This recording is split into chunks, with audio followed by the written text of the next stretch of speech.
মনিয়াপা, আপনারা তো গণপরিষদ নির্বাচনের কথা মানে বলছেন না, আপনারা তো বলছেন যে সাধারণ নির্বাচনই হোক, নির্বাচিত সরকার এসে পরিবর্তনগুলো বা যে সংস্কারগুলো দরকার সেটি করবে। কেন আপনারা আপনারা যে এইভাবে চাইছেন মানে সংবিধান পুনর্লিখন বা নতুন করে করা, সে বিষয়ে বিএনপি কেন বিপক্ষে অবস্থান নিয়েছে? কেননা মৌলিক সংস্কার করতে গেলে তো আসলে অনেক কিছু করতে হবে। আমি বাংলাদেশের যেটা আমি রাষ্ট্রবিজ্ঞানের ছাত্রী হিসেবে বলছি বা সংসদে ছিলাম সেই হিসেবে বলছি, বাংলাদেশের সংবিধানগুলোর এমন কোনো সমস্যা নাই যে সম্পূর্ণই আপনারা ফুল আদলে চেঞ্জ করতে হবে। বাংলাদেশের সংবিধানের যেটা আছে, যেটা লেখা আছে ওটা পালন করা হয় নাই।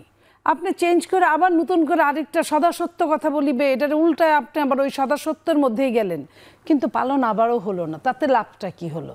তো আমাদের যেটা সংশোধনী আনছে, সংশোধনী পৃথিবীতে আর হবে না। নতুন সংবিধান হলে এটার কি কোনো আইন আছে যে সংশোধনী আর আনা যাবে না?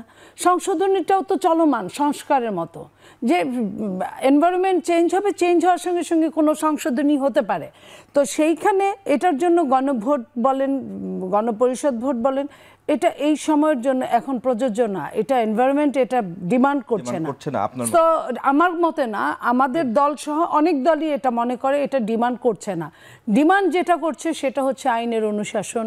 ডিমান্ড যেটা করছে সেটা হলো যে রাষ্ট্রের অনেকগুলো সেক্টর ভঙ্গুর হয়ে গেছে, সেটাকে জোড়াতালি দিতে হবে, ঠিক করতে হবে।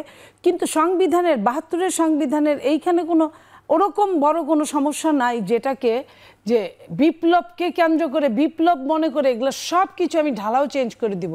এটা নেভার অ্যান্ড নেভার আমি মনে করি। আমার কাছে কথা হচ্ছে যে তুমি সত্যের মধ্যে থাকো, যেটা তোমার পরিবর্তন করতে হবে, যেটা সংশোধনী আনতে হবে সেটা সংশোধনী আনো, যেটা খুবই জরুরি দরকার।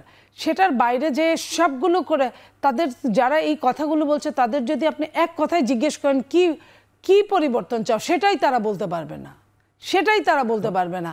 তো এই যে তোতা পাখির মতো আমরা বলতে পারি মুখস্থ বিদ্যা, কিন্তু জীবনটা কিন্তু অন্যরকম। জীবন সাফার করে করে মানুষ শিখে।